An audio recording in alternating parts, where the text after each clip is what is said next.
When we talk about emotions, especially in men, there's something really strange that happens in our culture.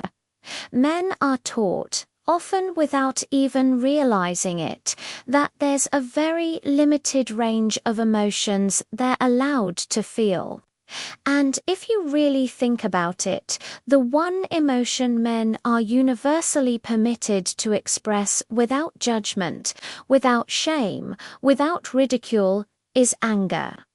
You can be furious, you can be enraged, you can punch a wall, you can yell, you can express frustration, and people will look at you and say, "Yeah, that's just how men are." But the moment a man cries, the moment a man shows sadness, the moment he admits to fear or vulnerability, suddenly people get uncomfortable. They'll say, "Stop being weak, man up, grow a pair, don't be a girl." And so what ends up happening is an entire generation of men grows up with this conditioning that anger is the only emotion they're allowed to have, while every other feeling has to be buried deep down inside. This creates a profound psychological problem because human beings are wired to experience a full range of emotions. Sadness has a function. Fear has a function. Vulnerability has a function. These emotions exist for a reason. They guide us, they teach us, they connect us to each other. But when men are taught to shut all of that down, to lock it away in some inner box and throw away the key, the only tool they're left with to process their inner world is anger. And anger is not actually a primary emotion. Anger is usually a mask, a secondary response. Underneath anger, there's almost always something else. Maybe it's pain, maybe it's insecurity, maybe it's shame. But because men aren't allowed to admit to those feelings, all of that gets funneled through the single socially acceptable channel, which is anger. Let me give you an example. A boy grows up and he feels lonely. Maybe his friends exclude him. He comes home and says he feels sad, and his father tells him, "Stop crying. That's not what men do." So he learns very quickly that sadness is not allowed, but the energy of that sadness has to go somewhere. Later, when someone teases him, instead of saying, "I feel hurt," he lashes out. He gets angry. That anger is actually sadness in disguise. Another boy feels anxious. Maybe he's scared of failing a test. Maybe he's nervous about talking to someone he likes. If he says he's scared, people laugh at him. So instead, he builds a hard shell. He gets irritated, snappy, defensive. Once again, the fear is hidden beneath the mask of anger. Over time, these boys grow into men who don't know how to process anything except rage. And the tragedy is that rage doesn't solve the problem, it just isolates them further. People get tired of the outbursts, relationships suffer, careers suffer, and the man himself feels more and more misunderstood. If you really look around, you'll see this everywhere. Men who explode at small things. A driver cuts them off in traffic, and suddenly they're screaming, honking, chasing the other car. Was it really about that moment? Or is it years of swallowed frustration finding a crack to escape? You see men who get jealous in relationships and instead of saying, "I feel insecure," they accuse, they control, they lash out. You see men who feel inadequate at work, and instead of admitting I'm overwhelmed, they bury themselves in work until they burn out, or they snap at their colleagues. Anger becomes the universal translator for every feeling because it's the only language men have been allowed to speak. But here's the really dangerous part. Anger is not just an expression, it's also a numbing agent. When you're angry, you don't have to feel the sadness underneath. When you're angry, you don't have to acknowledge the fear. When you're angry, you don't have to sit with shame. So anger becomes addictive because it shields you from the vulnerability of your inner world. And that means men don't just use anger to express themselves, they use it to avoid themselves. And when you avoid yourself for too long, when you run away from your inner experiences, you lose touch with who you are. You start to feel hollow, disconnected, alienated from your own humanity.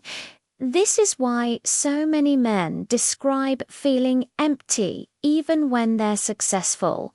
They say, I've got the job, I've got the house, I've got the car, maybe even the family, but something is missing.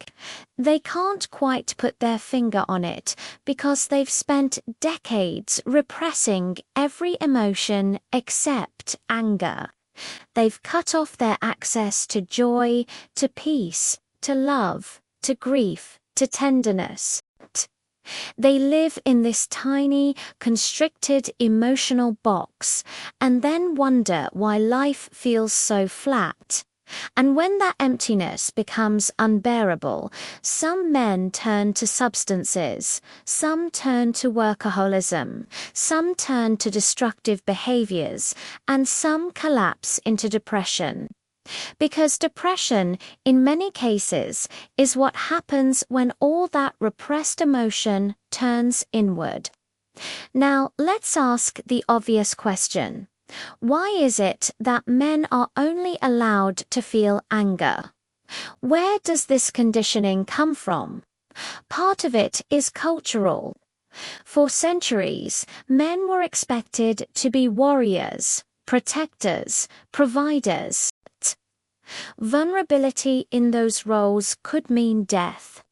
If you're on a battlefield and you freeze in fear, you die.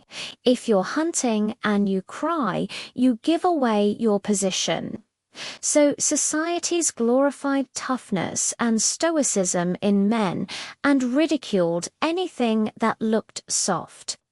That legacy still lingers today, even though the battlefield has shifted. The modern man isn't in the trenches of war, but he's still carrying the psychological armor of his ancestors. Another part of it is parenting. Fathers who never learned to express emotions pass that restriction down. Mothers who worry about their sons being bullied also tell them to toughen up. Teachers reward boys for being assertive and punish them for being sensitive. Media portrays male heroes as strong, stoic, unbreakable, and so, little by little, the emotional spectrum of men gets narrowed until all that remains is anger. But here's the thing, anger itself is not evil. Anger is a signal. It's your nervous system's way of saying something is wrong, something needs attention. The problem is not anger. The problem is when anger becomes the only signal you can hear. Imagine a car dashboard where no matter what goes wrong, the only light that ever comes on is the check engine light. Tire pressure low. Check engine. Oil empty. Check engine. Battery dead. Check engine. How are you supposed to know what the real issue is? That's exactly what happens when men are only allowed to feel anger. Every emotional problem gets reduced to the same output, and so you can't actually solve the root issue. You just end up reacting over and over without ever healing. So, what's the alternative? The alternative is to expand the emotional vocabulary of men. To recognize that sadness is not weakness, that fear is not failure, that vulnerability is not shameful. And this starts with awareness. Men need to be taught explicitly that it's okay to feel more than just anger. That if you're sad, you can say you're sad. That if you're anxious, you can say you're anxious. That if you feel lonely, you can say you feel lonely. And that doesn't make you less of a man, it makes you more of a human. Because the truth is, emotions don't have gender. They're not masculine or feminine. They're universal human experiences. The idea that men can't cry or feel is not nature, it's conditioning, and anything that's conditioned can be unlearned. This unlearning process, however, is not easy, because by the time most men realize something is wrong, the pattern has been reinforced for decades. They've built entire identities around being stoic, being strong, being unbreakable. To suddenly admit that they're hurting feels terrifying. It feels like a betrayal of everything they've been taught. And sometimes the fear of ridicule or rejection is so strong that they continue to wear the mask even when it's destroying them from the inside.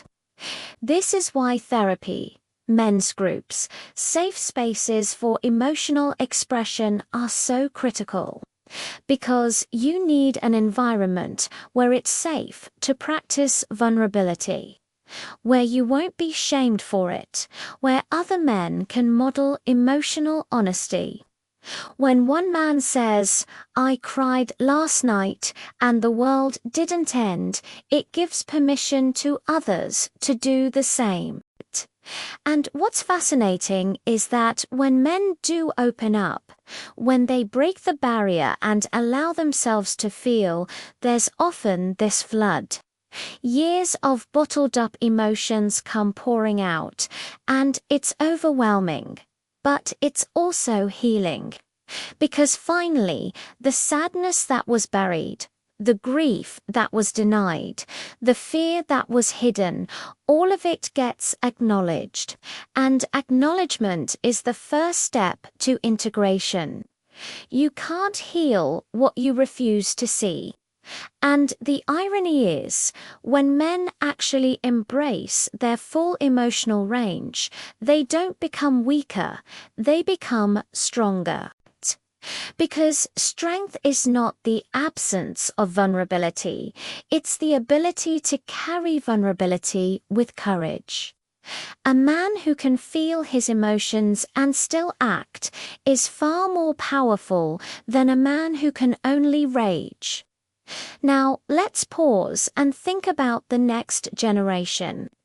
If we don't break this cycle, we're going to raise another group of boys who grow into men trapped in the same prison. But if we do break it, if fathers show their sons that it's okay to cry, if friends support each other through sadness, if teachers validate boys' feelings instead of shaming them, then we create men who are emotionally literate. Men who can actually connect, who can form deep relationships, who can parent with empathy, who can work with compassion, who can lead with wisdom. Imagine a society where men are not just angry, but also tender, joyful, grieving, hopeful, expressive. That's not weakness, that's evolution. And so when I say that anger is the only emotion men are allowed to feel, it's not because men don't feel anything else. They feel everything. They just hide it, repress it, disguise it. The task before us, then, is to create a culture where men can be fully human, where their emotional spectrum is not confined to rage, where they are allowed to feel, to express, to connect. Because when men heal, families heal, communities heal, and societies heal. And maybe then we'll see fewer broken relationships, fewer violent outbursts, fewer suicides, fewer addictions. Because at the root of so much male suffering is this simple, devastating lie that the only emotion you're allowed to feel is anger.